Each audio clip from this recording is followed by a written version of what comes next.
Our government in the U.S. is a democracy, so we are able to have say in how we are represented, especially when things don't go our way.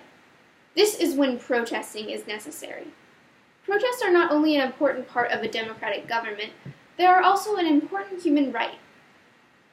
Freedom of assembly falls right in with freedom of speech and expression, which are all vital rights in order for a community of people to live peacefully and happily.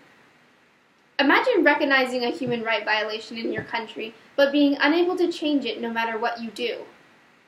Hundreds of Azerbaijan protesters and human rights activists have been trying to stand up for their right to speech for the past 10 years and being brutally shut down.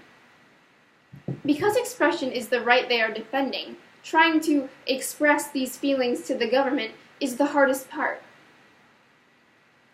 While Azerbaijan claims their government is a democracy, they don't listen to their people's protests.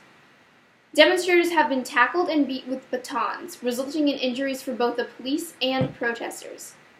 As this disrespect has continued throughout the past, it has created a society in Azerbaijan today that allows citizens no freedom of expression in any form. Journalists, human rights activists, and protesters are arrested and harassed with no consideration to their cause. The government has become more corrupt when denying this right without realizing how important it is to the people. If the police are the ones who make a peaceful protest violent, something is wrong. There are currently 98 political prisoners in jail. The struggle for freedom of expression in Azerbaijan is only exacerbating as time goes on. Until 2013, police continued to brutally shut down political and religious peaceful protests. However, from 2014 to the present day, the biggest issue with the government banning expression rights has been the arrest of political prisoners, most of them being human rights activists. In the past, Azerbaijani government has addressed this right by amending the constitution and previous laws on freedom of assembly. If the police listened to riots and stopped arresting people after them, Azerbaijani citizens would be able to express themselves more freely and would be allowed to do so without the fear of being arrested. This will allow the government to be more liked by their people and the people to be more comfortable and happy in their community.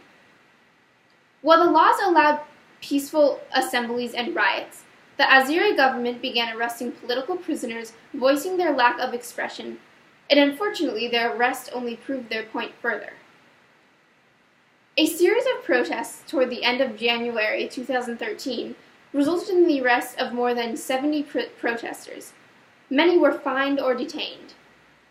Another group of campaigners involved with the Art for Democracy project, which aims to promote and protect human rights and strengthen civil society through art in Azerbaijan, are among those who have recently been targeted for the attempts of officials to suppress free speech in the country. On February 4th, a court detained the head of the political opposition Real movement for Igor Mammadov, who recently announced his plans to run for presidency. These people are only a few among many who are arrested for standing up for their human right to expression. Not only have citizens been denied their right to assemble peacefully and make a point to the government, they are unable to write journals and talk on the radio to express their feelings. Releasing political prisoners and stopping the unjust arrests of protesters will make people happier and able to express themselves more freely.